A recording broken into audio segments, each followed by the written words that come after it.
Pleasant good morning to one and all, and welcome to another episode of Speaking Out, Exposing Corruption and Incompetence. Here we are again, another Wednesday. Today is the 13th of July in the year 2022. We're ready to rock and roll. Let's go. I see some of the early birds are already here. Welcome, welcome, welcome, Lado. My good friend from Jamaica, Dudley. Welcome, Dudley. I noted Terence is here with us. Lenny, you're early today. You don't want to be fined. You're early today. Lenny, note that Denise is not here as yet. Denise is not here as yet. She likes to find Denise and Denise and Elise. They're not here as yet. So please make a note and you will deal with them as you see fit. But welcome, and you know the drill. Share the live. Jamaica in the house, Brooklyn in the house. Forces are here in New York. Some Yvonne and others. Chris is here. Abiola. Welcome. Another good day. Another day that the Lord has made. Let's rejoice and be glad in it. Let's be glad to be among the living. And as we say, share the life. Today we have lots of things to discuss. We have lots of things to talk about. My co-host, Mr. Conway, is already in the background, waiting to exhale, as they would say. He's waiting. We're all waiting to exhale. So share the live. Let them know that we're here. Live on Facebook, live on YouTube. And let's go. Lynette, welcome. Vibart, regular Vibart. Eric, Sheila, Squaddy, my Squaddy Sheila is here as well. Welcome, Sheila. Welcome. I think you're in, you said the other day you're in somewhere in Maryland area. So welcome. I'm sure you folks are going to find today, as you find all the days, very, very interesting. Very interesting. I see Key is saying good morning to his instructor, Mr. Conway. And he remembers Mr. Conway, police number 9027. He's there remembering. Sagi, welcome, Sagi. Welcome. Thanks for the morning greetings and welcome, Sagi. Another regular old police. The squad immediately after mine in 1974. Mine was 74. Sagi's squad was score 75. I see Georgia in the house. Tessa, welcome, Tessa. Another regular. Welcome, Tessa. Welcome, Allison, Francis. Welcome one and all. Share the live. The numbers are mounting rapidly. Share the live, and we're gonna be ready to start. Oh yes, Sheila, you're in Delaware. My apologies. You are in Delaware. Another squad is here. Doreen, welcome, Doreen. I think Doreen's out of Canada. So let's go. Share the live, and we're gonna get started in a short while. Share the live. As I say, this is the day that the Lord has made. Let's rejoice and be glad in it. I see we have someone out of London. Welcome. That's going to be late in the night. And people are up to listen and to get information on what is going on. Brooklyn in the house. Deborah from Brooklyn. Welcome. Elise, finally you're here. Let me see how late you are. 5 minutes? Well, you get a little grace period. So now that you're here, just 5 minutes after the appointed time, you're going to go into the warning book. You know, no charge sheet or into the warning book. Derek, next old police, good morning and welcome, Derek. Waveney, welcome. Just share the live and let's get ready. Another squad mate of mine, Frankie. Welcome, Frankie. Frankie and I lived in the same bar crew for 6 months. In H dormitory in the training school. I am 49, Frankie is 51.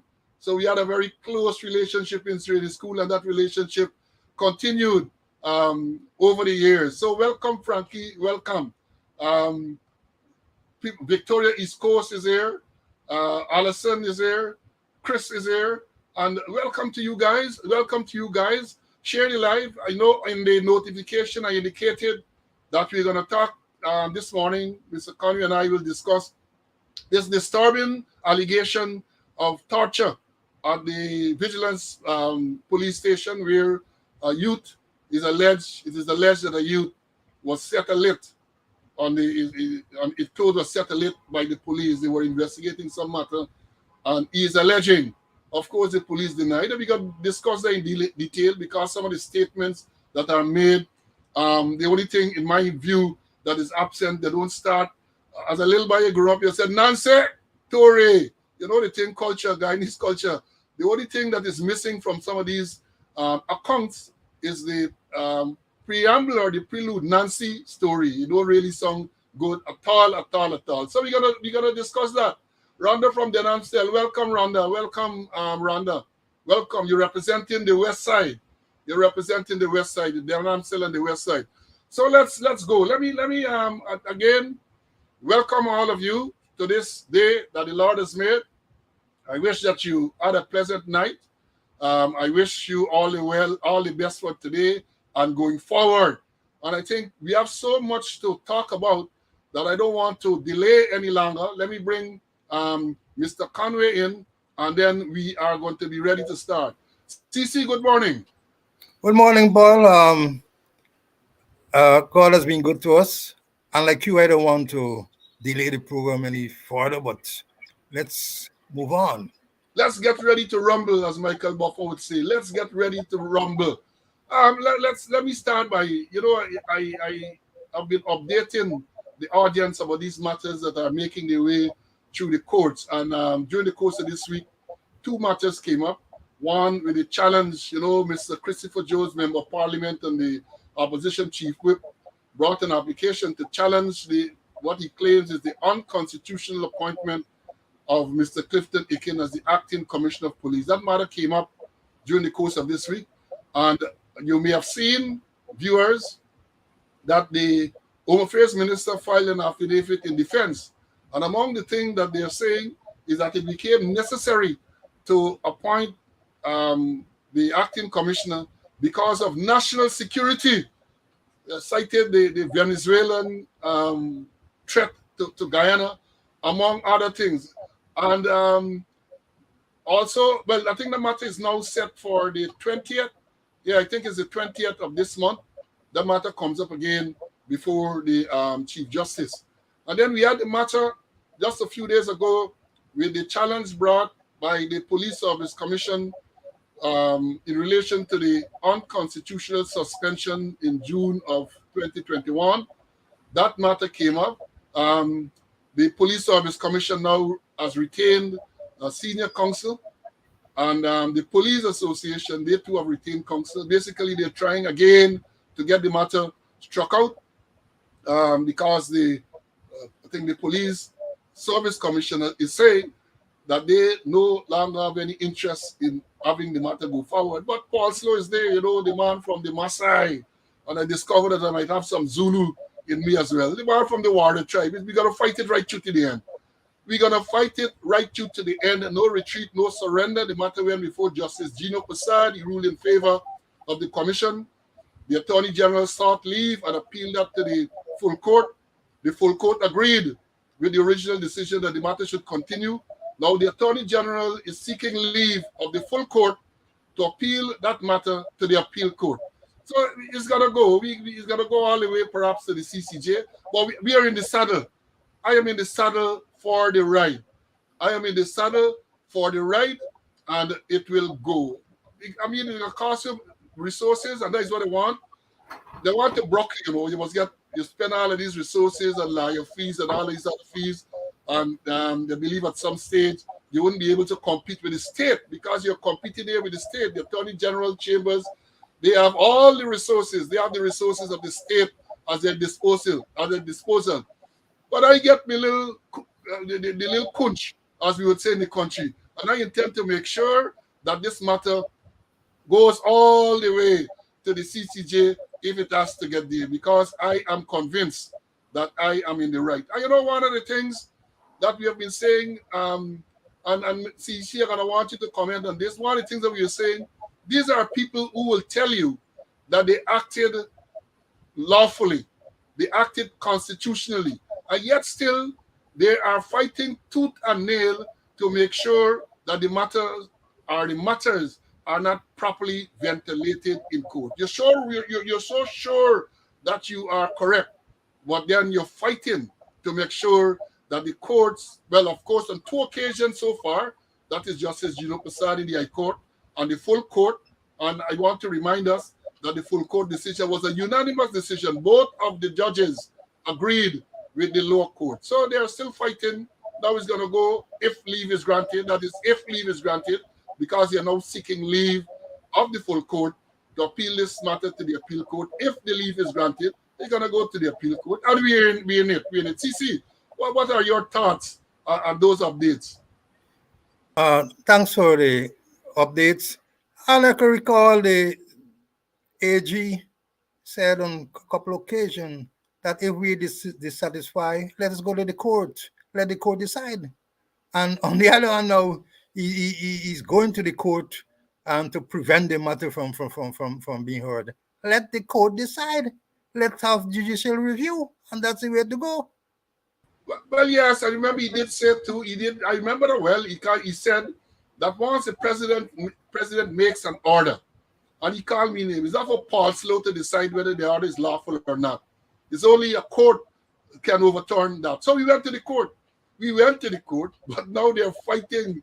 They're fighting tooth and nail, all sort of convoluted arguments, just to make sure that the substantive matter is not heard. But we are going to have our day in court. We have competent attorneys representing us.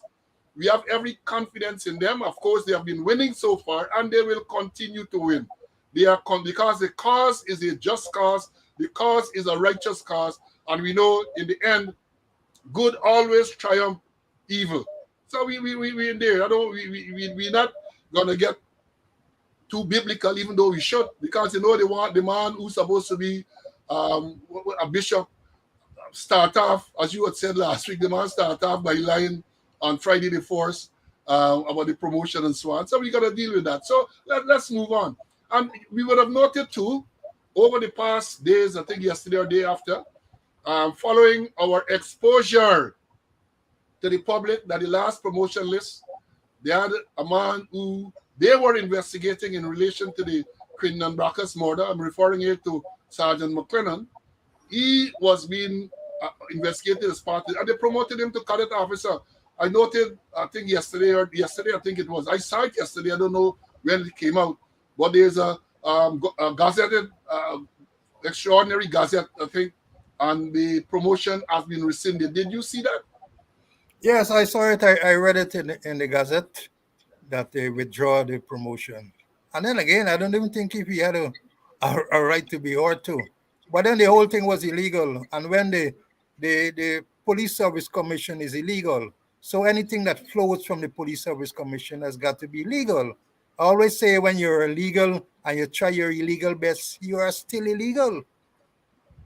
Yeah, and we did say too, and you brought in the word, the forbidden fruit. How the thing goes? No, the fruit of the poisonous fruit of the prohibited for the poisonous tree, the fruit of the poisonous tree, or the forbidden fruit of the poisonous tree.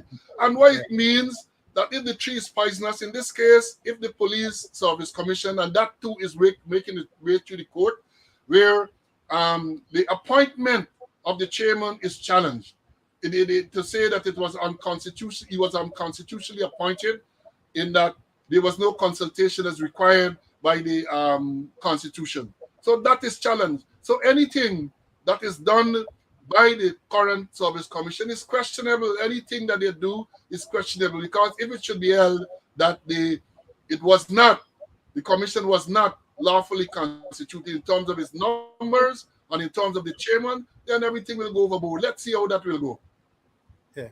You're using a wrong word. It's not questionable, it's illegal, unconstitutional. Use the correct words. Yes, thanks to the correction. Thanks to the correction. You know, the whole thing is unconstitutional, the whole thing is illegal, and it's a whole conundrum that they have found themselves in, a whole conundrum. So let's see how they're gonna wriggle. Well, you know, I am reminded about what we used to call it quick suction, and the Americans in the pictures and so on, they used to call it as quicksand.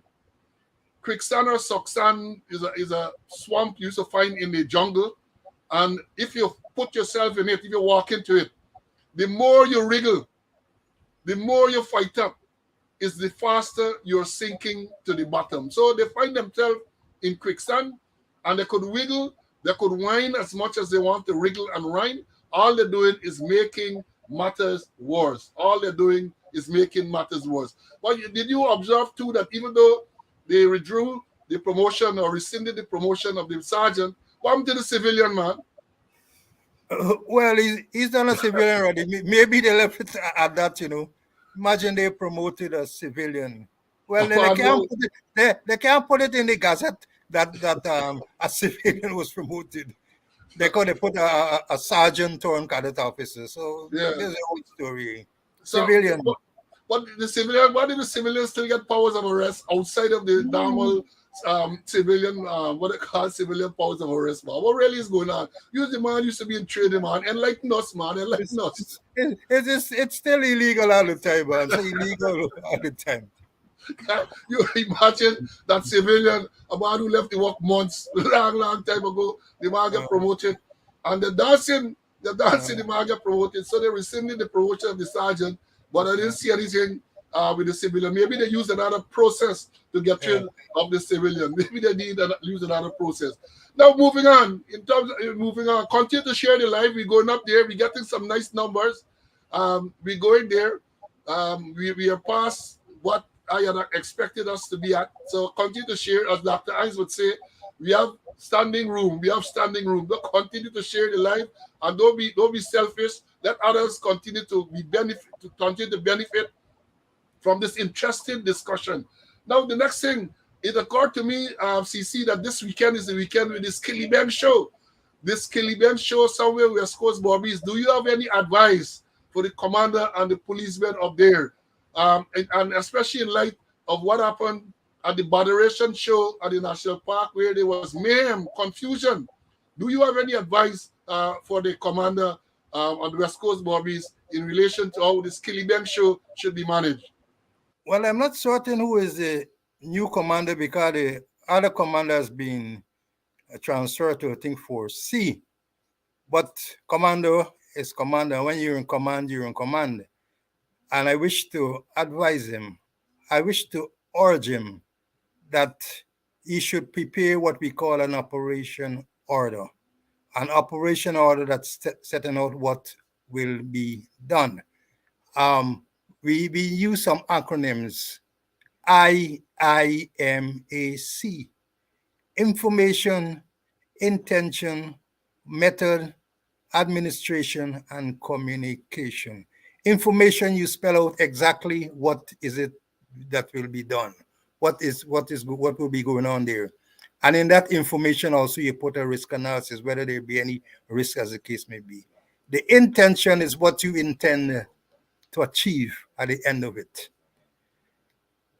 The M, the method. Are you going to use general duty police? Are you going to use CID?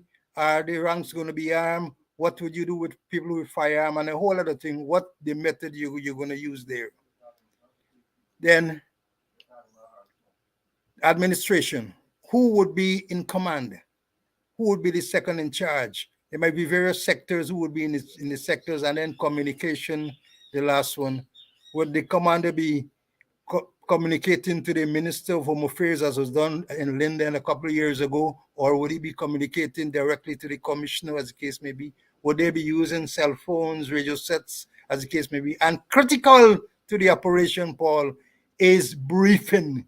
That ranks must be properly briefed, know exactly what each rank will be required to do.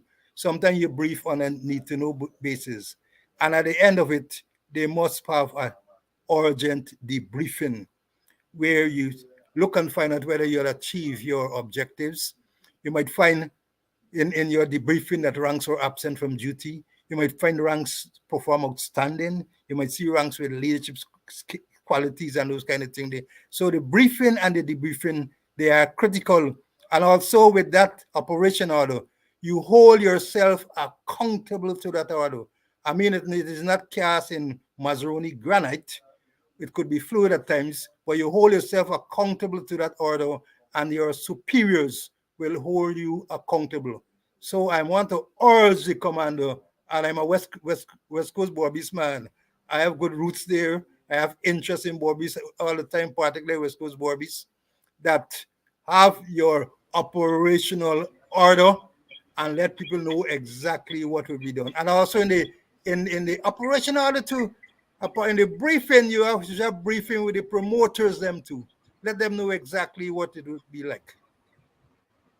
Yes, well said, well said. And don't let us forget that in an activity like this is not, even though the activity is held in a particular division, the force I command has a role to play. It can be hands off. Excuse me, as seems to have happened with the moderation show where they just left it there because, as you rightly pointed out, when it comes to the method of the order, you might then realize that in order to implement that, you might need additional resources that you don't have in the decision. So it requires the involvement of the force I command. Someone is saying here that Superintendent Nurse is the person who is now in command of that is Division 5, Regional Division 5. Guy Nurse is the person in charge. And Ian is saying that we should not be teaching these people and all of that. But Ian, we don't agree because we have said from the outset we have this knowledge, and in the interest of Guyana, this is not about the individuals, in the interest, we are patriots, and in the interest of the security of the state, we want to make sure that we advise where it is necessary. If they want to take it, that's up to them. They want to take the advice, that's up to them. Remember, we said in the past, maybe they would have called us directly to give them guidance on how this thing is to be done. But now we are person and grata, so therefore we are using this forum to make sure that we teach these persons, and it is not too late for them to put together a proper operational order to make sure that persons are held accountable. Mr. Conway talked about the sectors. You know, in these orders, I learned that at Staff College, and we have practiced that all along, where you have the different levels of command. You have the gold commander, the man who overall in charge. You have the silver commander, and you have brown commanders. Every sector has a commander, and that is the only way these things can happen, operate properly. And it's not just sending people out there, but making sure you have a proper order with proper briefing. Traffic, for example, where you're going to park vehicles, who's going to direct parking, and that type of thing. CID might have an input to make sure that you're looking for maybe people who are well known, wanted men or so. The narcotics branch might have a role to play in terms of making sure that drugs are not used. And that is where you go, the canine section with the dogs, the mounted section. So you sit down and you plan these things properly, and that is the way you can start to think about having a successful operation. Now, that's this what appears to have been the norm in recent times, this era, we say aram scarum, willy-nilly arrangement. No, you have to sit, you have to plan. Mr. Conway referred to the promoters. And long before, from the time they make an application, they should have been there. You sit them down to talk, because that is where you're going to get your information from in terms of ticket price. How many tickets are being sold? What are the prices? You able them to make an assessment as to what the crowd is likely to be. You investigate to find out about the artists, what type of people this artist will attract. I understand that Skillibeng gonna attract perhaps the same or worse people than the last man's can attract. So that is the type of information you need to decide how you are going to plan your operation. So, Mr. Nurse, I know you're going there, but once you go into the seat, whether yesterday or today, the command is yours, and you have to make sure that you plan properly and you execute. Not only planning, a lot of people get a lot of proper, nice plans on paper, but the proof of the pudding is in the eating. So once you put the plan on paper, then you have to execute accordingly. See anything more on this issue? Yeah, I glad you mentioned about the levels of command: gold, silver, and bronze. But it's important that when you're in command, you're in command. But if the situation will arrive, or that's been happening even on the East Coast recently, when the gold commander is melting down to silver and bronze, and the silver moving up to gold and then going down to bronze, and sometimes the bronze won't play all three roles. So you need to stick to the commander. If you're a gold commander, you're a gold commander. If you're silver, you're silver. If you're bronze, you're bronze. And it put me back to that shooting when three persons died in Linden. I was still in the force, and I can recall I told the commission then was Leroy Brummel look, when that gold commander comes at our meeting, let him come with his operation order. Because the people are giving us notice that, look, they have 1 week of protests and they're giving us notice. And the intelligence we have, and we always work with intelligence, although they're using the term quite loosely now, that they would have blocked that bridge very early from the Wisma end. So the gold commander went to the meeting and he reported, but he didn't mention anything about his operation order. So I told the commander, say, what about the man operation order? So the commander asked, the commissioner asked him, what happened to your order? He said, sir, I get things under control. If they do nonsense, I'm going to start them out. And he did start them out with deadly consequences. He had no. Yeah, and it's to note, you should note, persons who are listening, you mentioned that incident in Linden some years ago. If my memory serves me correct, it was in the month of July 2012. So therefore, the anniversary of that incident should be rapidly approaching the anniversary of the killing of those three persons. But let's I see there's a amphibian here making some comment, but I'm gonna take it out now. We can deal with it at some other time. I see some the other viewers can deal with it. I'm not gonna be distracted. Let me understand that. I and my comrade here, we are laser focused. We are laser focused, and we are not gonna be distracted by all of these people gonna come, they're gonna say all kind of things.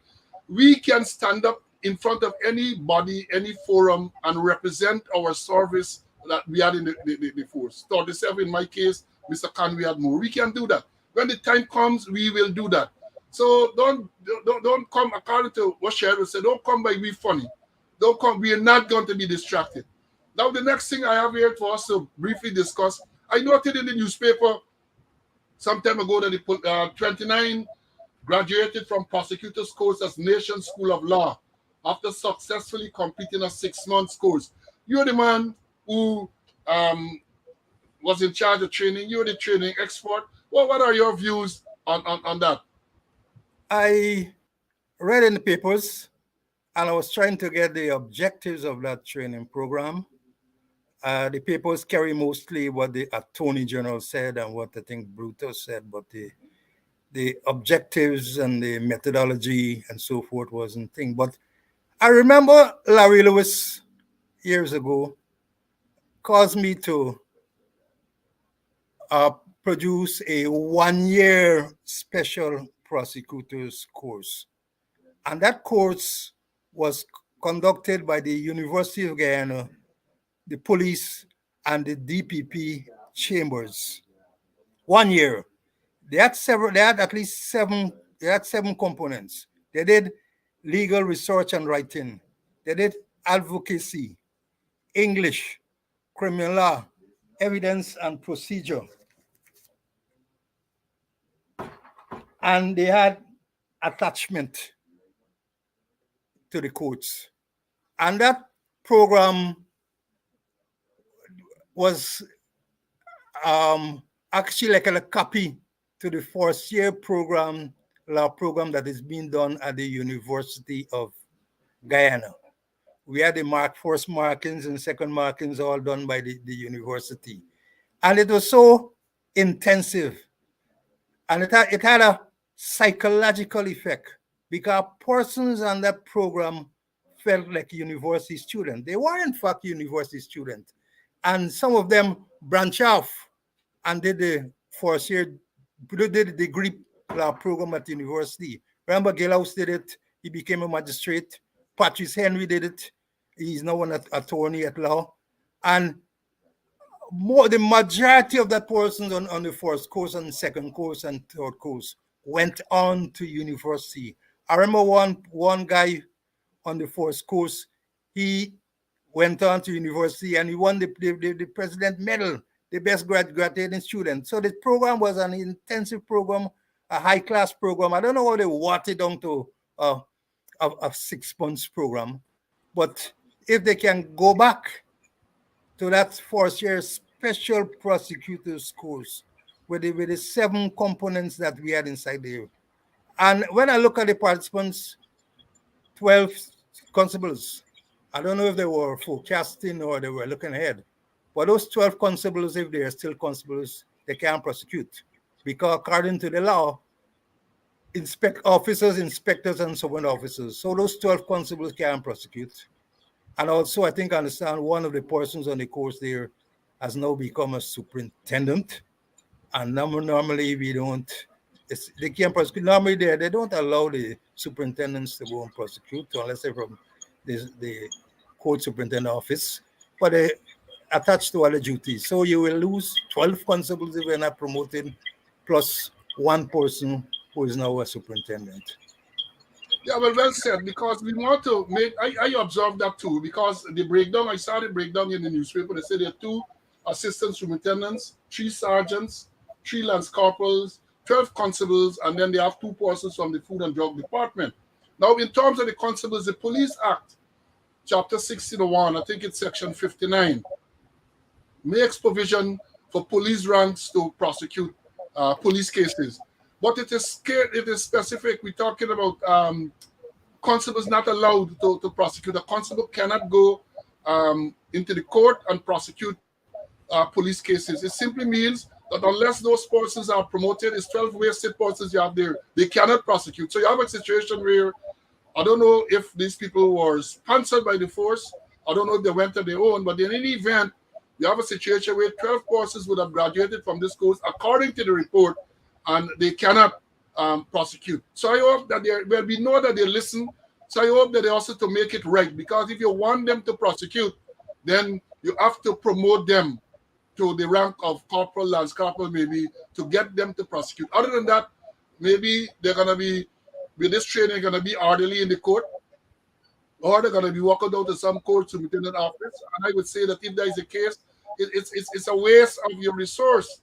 It's a waste of your resource. So we know you listen. The man who sits in the chair, or the men who sit in the chair, hope you listen, make you note. Somebody, I'm sure, will tell them, because people senior to them would listen to, that those 12 persons, unless they are promoted, they cannot prosecute in the court. So let's understand that clearly. Now, another issue that we need to touch on, we did not, is this indiscriminate shooting by the police during the unrest on the East Coast. The indiscriminate, and I'm saying that without any fear of contradiction.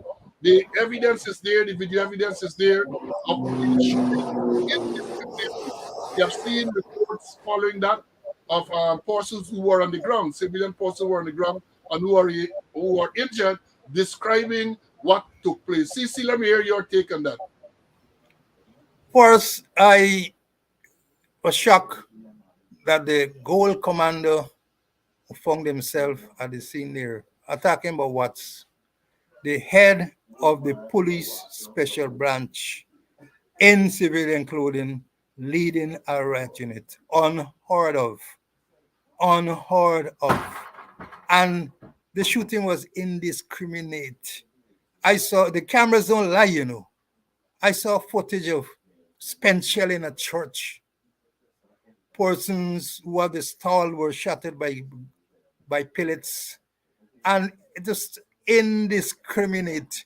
When you may fire went through the window, if it was ever in the house there, it went through the window, and we gotta be careful because the public confidence in the police, particularly in certain areas on the East Coast, has been badly damaged. And I don't know how they're going to really repair it. Indiscriminate shooting and the shooting after dark. Perhaps they were like Django or Fernando Sancho, as the case may be. You know those Western men well, but it was indiscriminate, Paul, uncalled for. Yeah, well, I fully agree. And again, I challenge them to dispute that, because I saw the video footage and I was shocked. I was shocked. Again, as most people might know, or many people might know, I was in charge of the tactical services for a number of years. During 1992, when they had the change of government and they had the disturbance in town, I was the person, one of the officers there on the ground. And what I saw there is totally against the training, totally against the doctrine. As you rightly pointed out, the head of special branch in the form of, as he was then, Senior Superintendent Watts, with a pistol shooting indiscriminately in the air. And of course, the other persons followed. The other persons follow suit and start to fire. They were just firing to intimidate and injure people. That is unacceptable. And by now, we should have been hearing about some proper investigation to find out who were the persons responsible. It showed to me a total lack of leadership and command on the ground. The other man there was the senior man. I don't know that the senior man, what's in civilian clothes, um, can be in charge of a unit of uniformed people. I don't know. I don't know if it got to that stage. But in any event, one would expect that you would follow the guidelines when it deals with public order. How do you engage people with public order? What I saw there was indiscriminate and perhaps even criminal conduct on the part of those ranks there. And the evidence was there, video evidence. And you see civilians later showing you empty casings that they picked up. In some cases, even live casing. That what really went on? What is going on in the Guyana Police Force, an organization that we loved and saw for all these years? What is going on? And I say again, what I saw there tells me that is a total lack of command and leadership. People went out there, people did their own thing. All kind of allegations were made about policemen taking the people there from the parlor, shooting at shop, running people in the yard, telling people to get off the road. But was there a state of emergency? Why people could not have been allowed to go along their normal business? And we are going down a bad path, a slippery, slippery, slippery path. And I would think that notwithstanding the fact that some days and weeks may have elapsed, there need to be a proper review of what took place there so that that action, that indiscriminate and, as I say, criminal action is not repeated. And if it is repeated, the appropriate action is taken by those who are responsible. And we're talking about the European running around the place, talking about building trust and building confidence, and you're establishing youth club. You can do all of those things.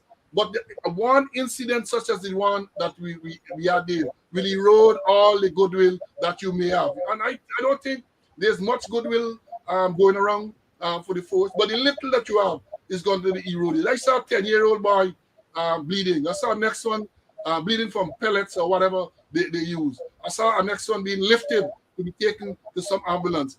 Those things are going to be indelibly imprinted on the minds of those youngsters. And I suspect, and you know, in Guyana, you don't have proper counseling and all of that. So I suspect without proper counseling, they grow up with a kind of hatred for the police. And that is the seed that they sowed during that disturbance here. And let me make it clear. Let me make the point clear. Let me make the point clear for those amphibians, and some people call them crapo and jagabots who are listening and so on. I am not saying that you don't use force if it is necessary, if it becomes necessary to disperse a riotous crowd.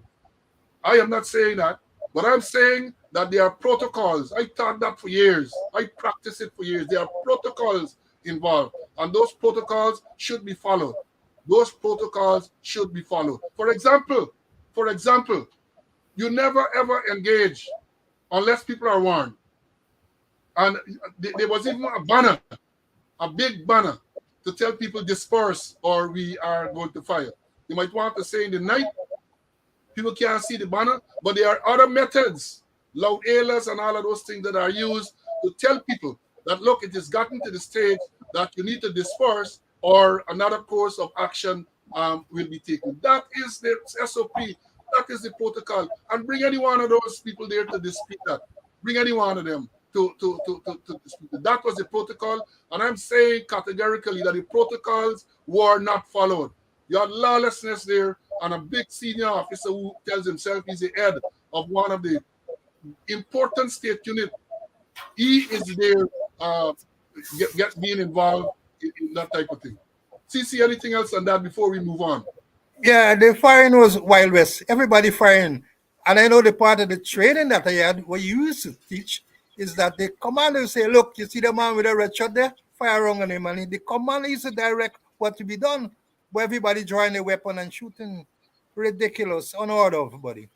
Exactly, exactly. The fire was, you have to identify and make sure that it is done in such a manner that innocent people are not um, injured or killed. That is the protocol. Now, let me move on.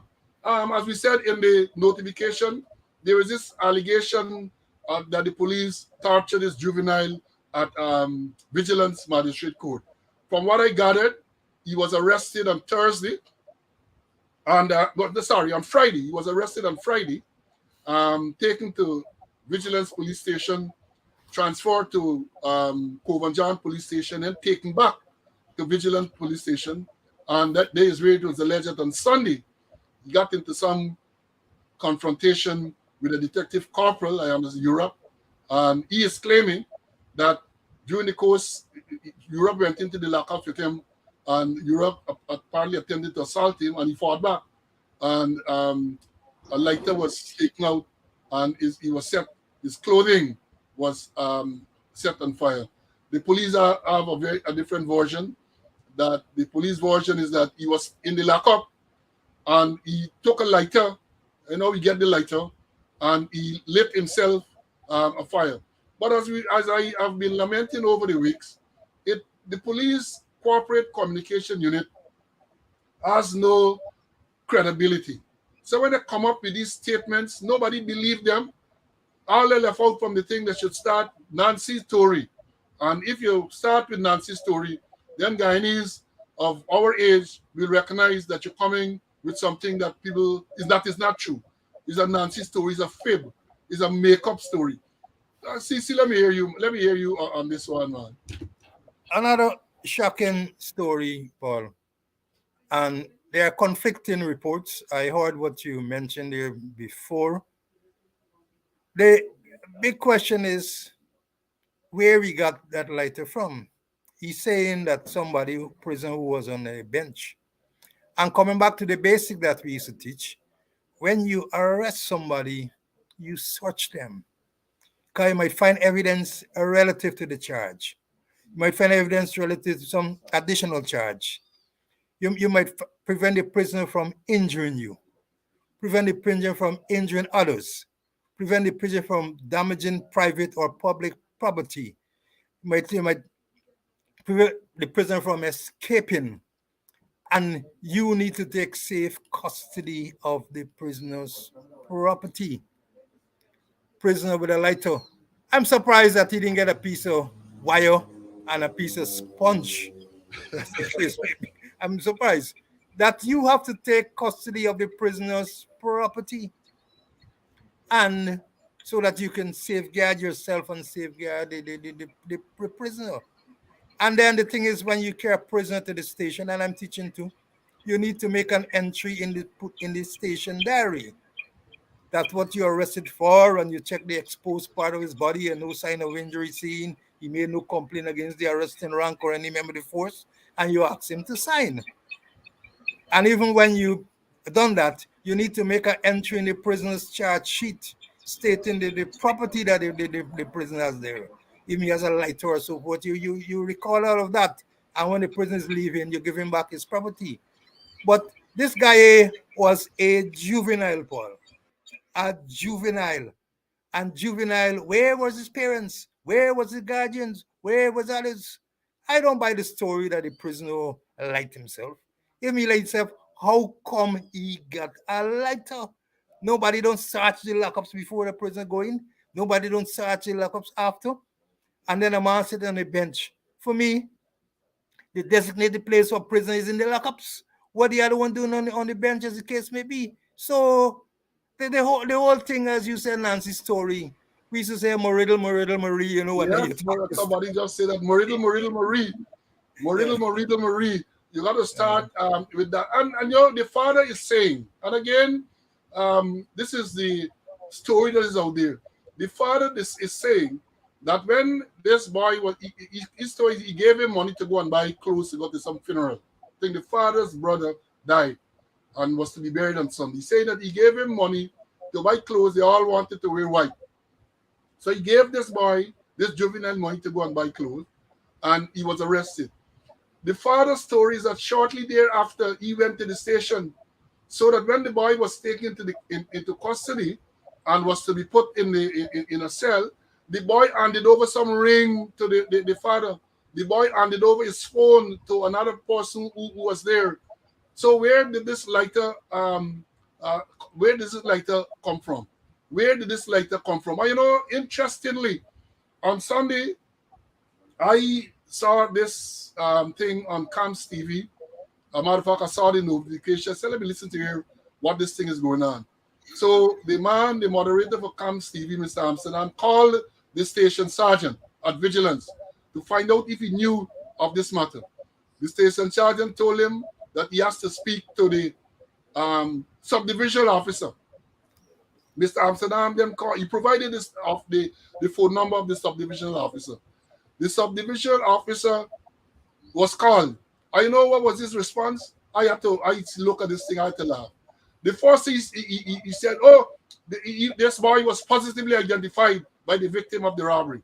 So I'm saying to myself, what that has to do? An allegation is made that this man was tortured while in police custody. What does it? The fact that he may have been identified based on what the officer is saying, and immediately I smell cover up. The fact that he cannot come with that statement, that was his first reaction. Oh, he was identified. He was positively identified as a robbery suspect in this matter. Where are we going? Where? And I have some questions that the reason for this thing to happen. Person being tortured not so long ago. We had a similar allegation at Leonora, where two policemen were charged, and eventually the victim did not give the evidence, so the matter they got off at the criminal trial. They were civil action was brought against them, and they were all made to pay damages. Of course, the state made to pay damages to the victim at the time. And you're talking about searching, it caused me to remember some years ago. And after that incident, we used to embed, we used to try and teach. For the time you arrest a person, for the time you have cause to execute a lawful arrest without warrant or with warrant, search the prisoner. And that came about or was reinforced after the incident at Sparndam on the East Coast there again, when a young constable by the name of Aldridge was involved. They arrested a man named, I used to call Gun Youth, took him to the Sparndam police station. They did not search him. And in the police station, Gun Youth whipped out a pistol and shot and killed Constable Aldridge. And we used to use that to reinforce the point that you need to search. When you tell you arrest a man, you have to search to make sure, as you said, that you haven't have anything of evidential value, anything to kill himself, anything to injure you or injure himself. You have to do that. And that is where the training comes in. So how is it that a man goes into the lockup based on the story they're saying, and I don't believe the story for 1 minute, but based on what they're saying, that the man wasn't properly sought, you're going to have a problem. And I want to ask, I believe that these things are occurring because there's a total breakdown in discipline in the Guyana police force, a total breakdown. Again, I challenge them to dispute that.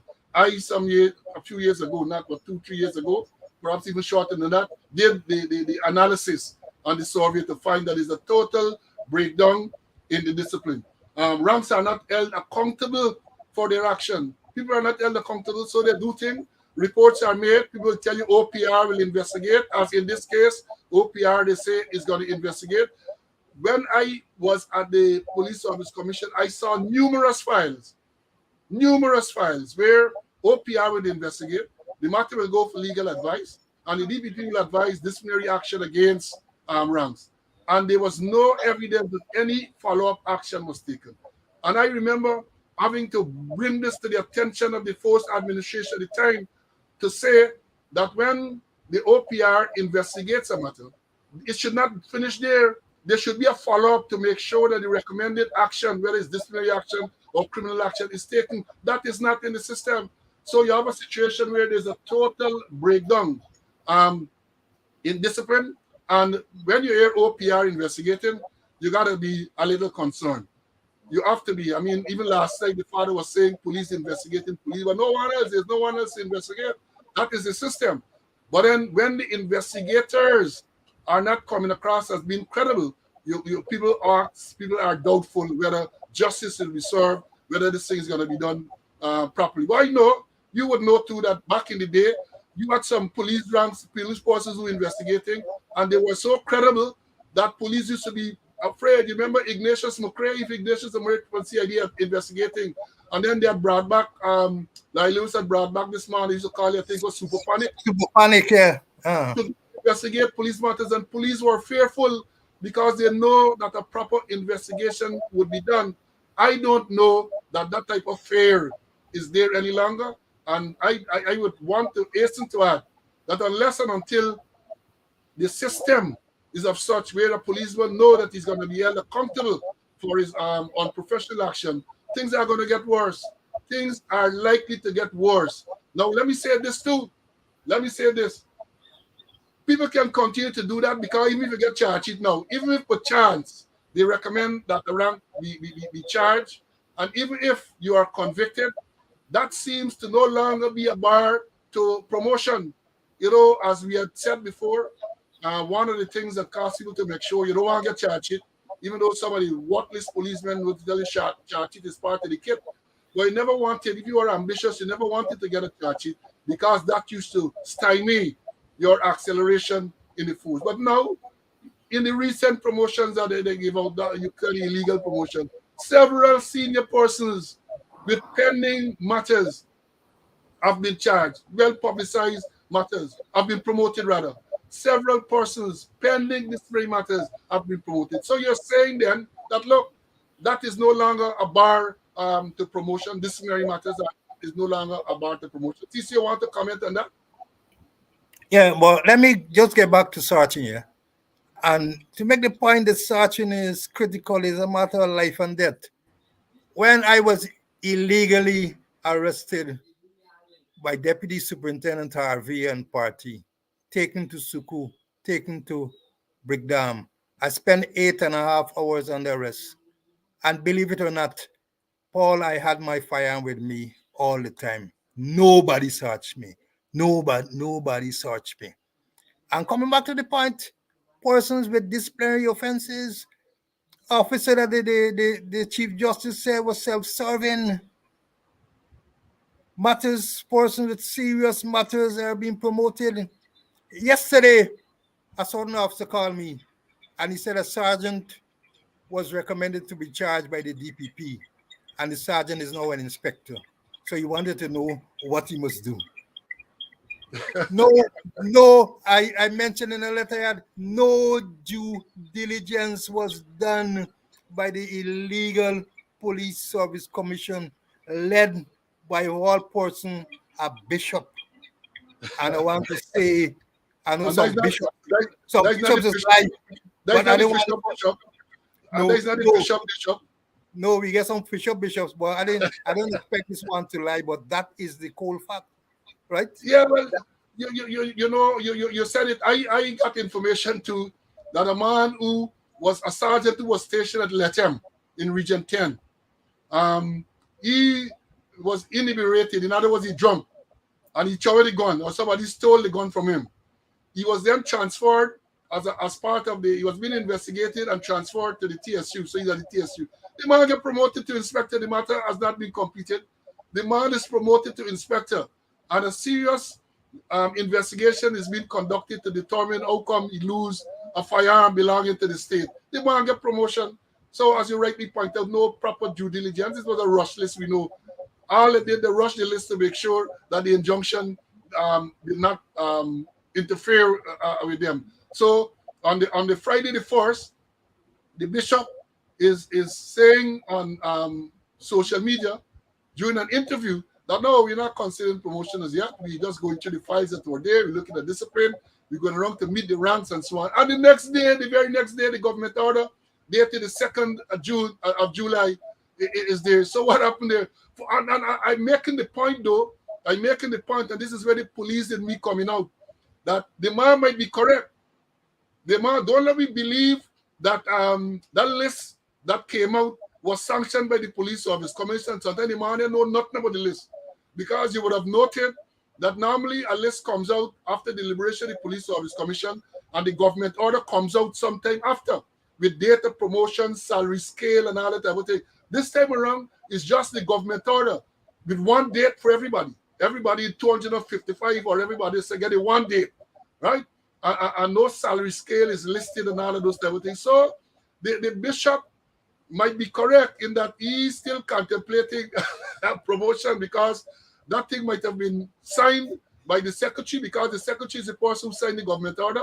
That thing might have been signed by the secretary, and the bishop and the other members of the commission might not have had anything to do with that. Who knows? The whole thing going now, who knows? So he might very well. So don't let me also to jump to blame him for selling his soul and all of that. Sometimes he ain't selling his soul. I just wanted to make that observation. Now, the next thing about the promotion, somebody made the point about qualifying police qualifying examination. I have a statement here, right? I say appropriate qualification examination is no longer a requirement. I think you wrote in your letter that a man who was sergeant and he was promoted sergeant, I think, at the end of the year, not so long ago, he's now promoted to an assistant superintendent. He never took the examination, never took the promotion examination. So what you're telling people that, look, don't bother with all of these things. There's no need for you to be diligent.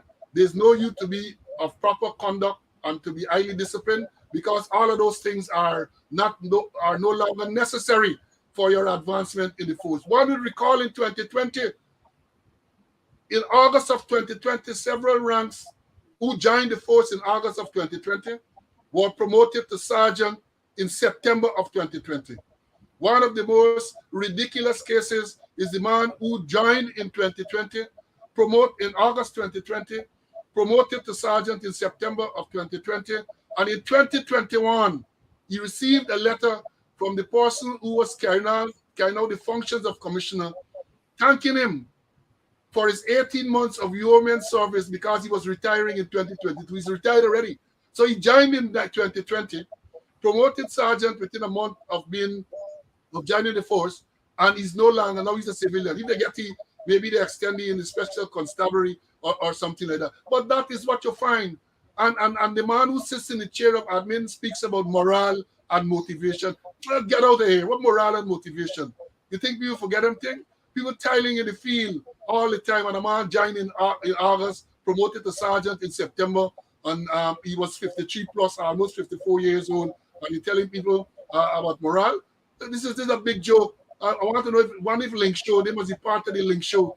That is what is happening. So there is no promotion examination gone through the window. Gone through the window. Once them boys said that you should get promoted, we know because we know. Because I was called and told that, and I stood up. I said, no, that can't work. And that was the beginning of the troubles with as I said, with we and them. That was the beginning of the troubles because we were not going to concede, and we were not going to be made to do things that were unlawful, unethical, and illegal. And they didn't like them. Them by like to you when they tell you jump, you must jump. You must ask how high, and you jump. CC, you want to comment there? Yeah, and seeing that we have promotion, just want to stitch in this one. A man who was an inspector, he was installed as the chairman of the police association. Rumors are that he was given a list of persons to be sent to the parliament to be made members of the police service commission. That was done. They were illegally installed, and payback time, that inspector is now illegally a superintendent. He has superseded over 180 persons. My. Possession was the order of the day. And I know that the man get any special qualification. Nothing at all. Nothing.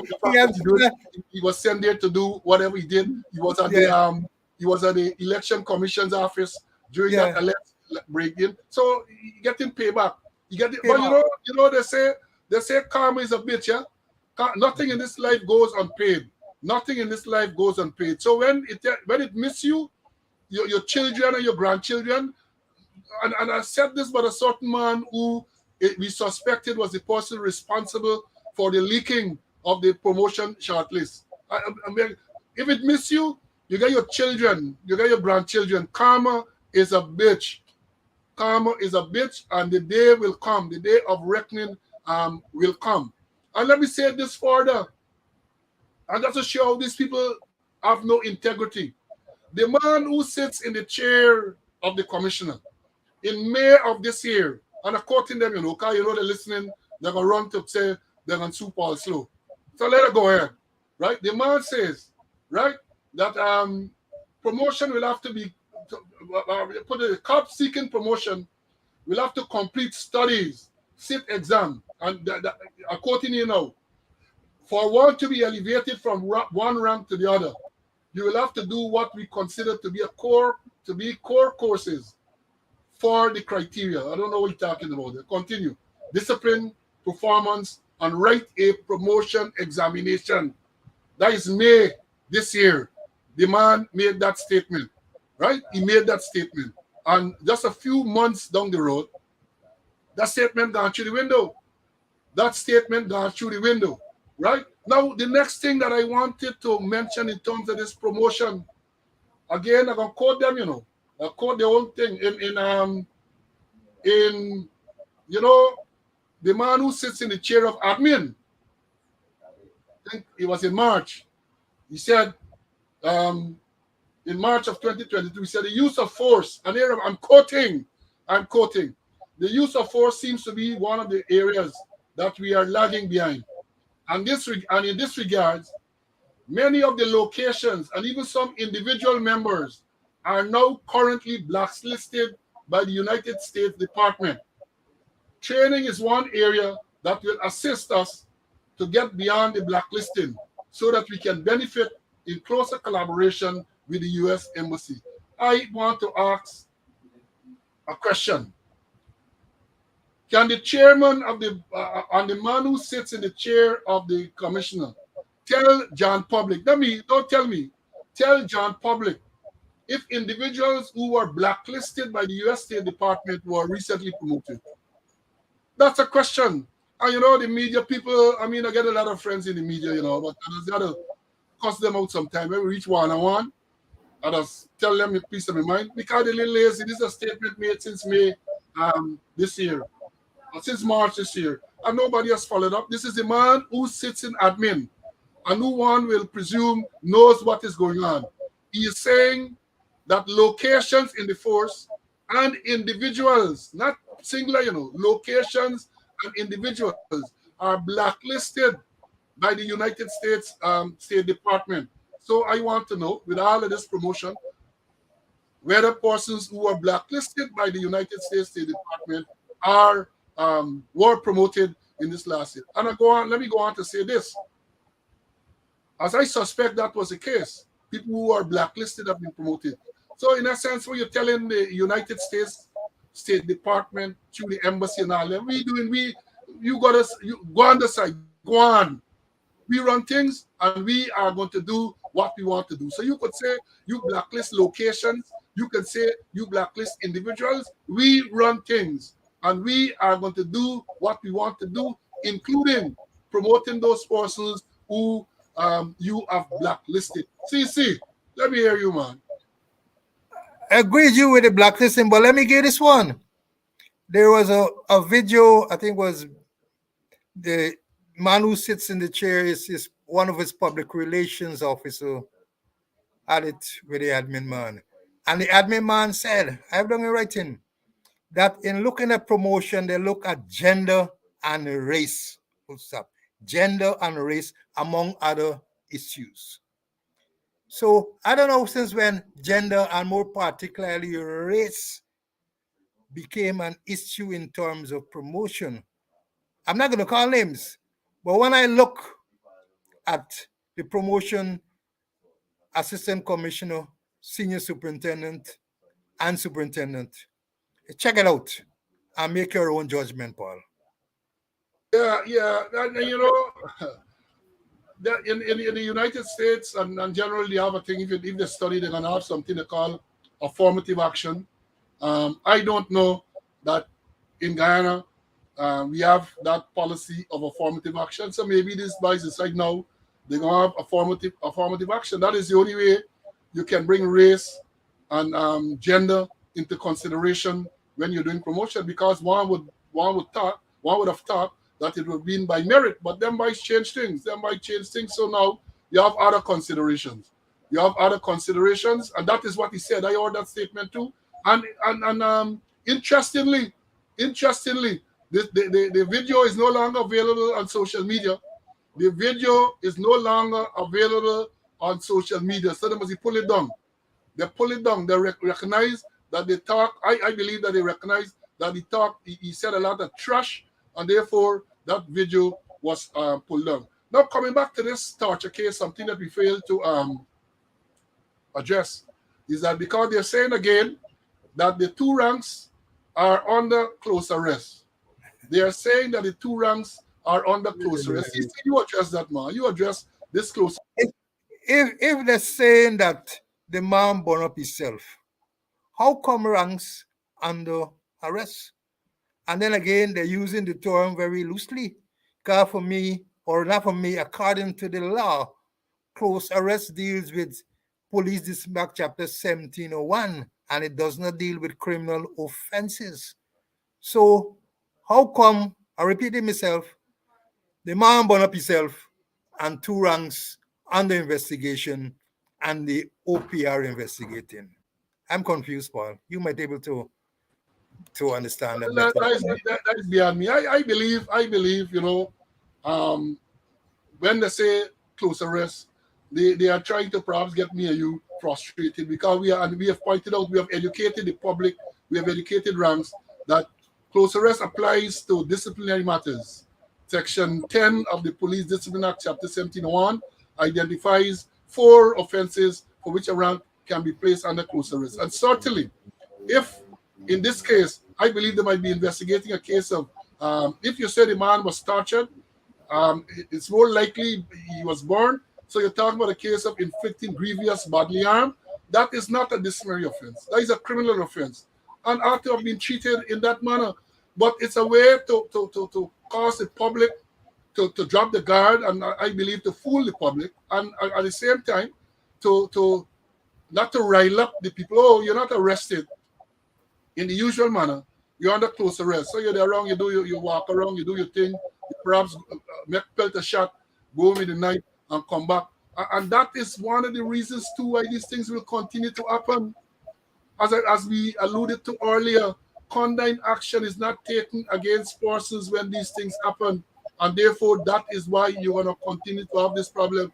Imagine you have all this demonstration in relation to the killing of Quindon Bacchus.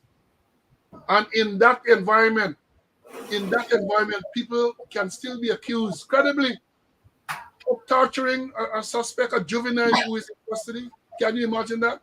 And I know from my experience that once you air a juvenile in custody, and again, we're talking about command, once you have juvenile in custody, one of the first things you try to do is to get him out of this, him or her out of the station.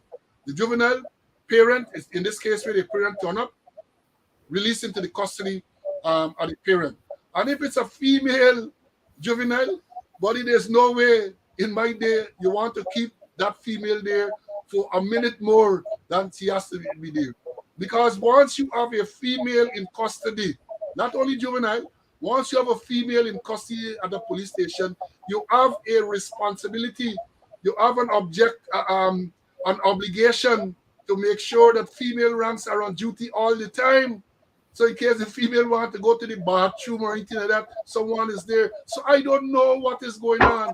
I don't know what is going on now. As I've said, it's chaos, confusion, lack of leadership, lack of command and control. That is why you're gonna get what you get here. Because even this incident with the man who the boy they say already said the boy on himself.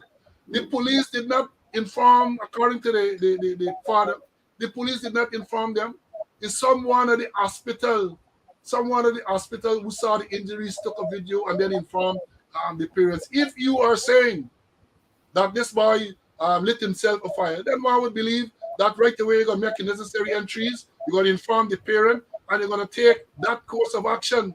And if it is that he lit himself afire, as you're claiming, why are you making a video for him to confess that he lit himself? So something and smell right in this case. Something and smell right. We want to make sure that this matter should be properly investigated. And again, I say, when you hear these things about the investigation, I am holding my breath. I am holding my breath. Because if you reflect on previous matters, where OPR investigating several matters. Look, for example, the fatal accident across the river, where this school child was struck and killed by the police on the pedestrian crossing. That seemed to bite me. I hear nothing about it. The public, I'm sure, is not kept abreast of what is going on. Look, the matter with or in Boston. It's only by chance I seen the paper, I think last week, that the policeman in that case is committed to trial at the High Court. So that is part of the thing. People are not kept abreast. And as I want to close by saying that the reason why that happens is because these things have a very short shelf life. Matters come into the public domain, a little nice in a couple of morning, and then back to business as usual. CC, in closing, do you want to make your closing remark? All right, let me just add in 2 points.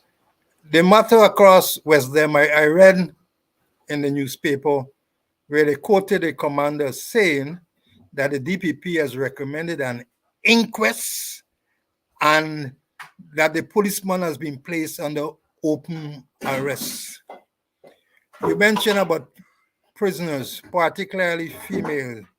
A good point. And I used to say as commando, look, that anytime any female at station, we need to ensure that we have female police there.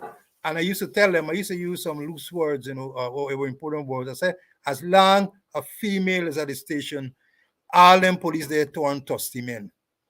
And I used to ensure also, Paul, that I have a prisoner state at my desk so that I know exactly which prisoners we have there, which station, as the case may be.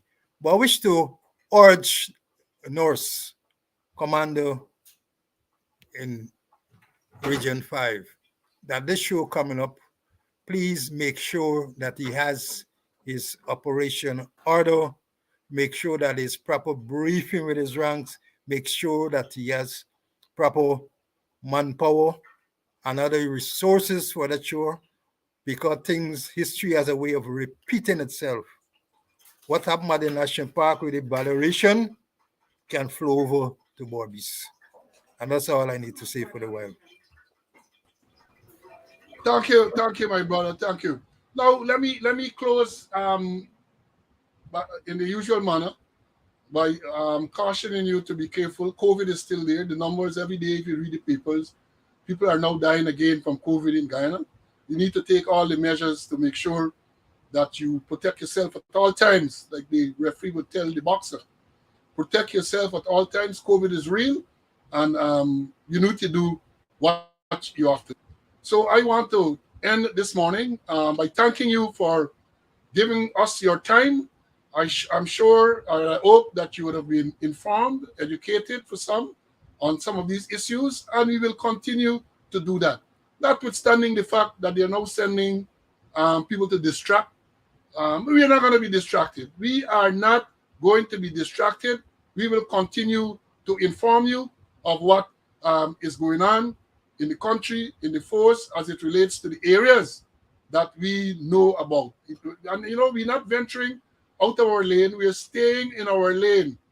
And the things that we're talking about are things that we know from experience, from training, things that we know. And we dare any one of them to dispute the things that we are saying. We dare. And they're not going to do that because they are learning. They're not going to admit that they find this program to be very educational. They're not going to admit. But we know from the feedback that we're getting. And when you see certain things being done, you know right away that, yes, they are listening. Yes, they are taking the advice. And it's free advice. We don't want payment because they don't give you an next trump up charge. It's free advice, and therefore take it in the intention it was given, which is to educate you and to inform you, and for the public at large to benefit. So I want to close by thanking you again for being here. You came out in your large numbers again today. Thank you very much for giving me um, this time to be with you. And God's willing, next week, Wednesday, at 11 o'clock, we will be here again for another episode of Speaking Out, Exposing Corruption and Incompetence. For now, bye until next week. Have a good day. Have a good week. Thank you much.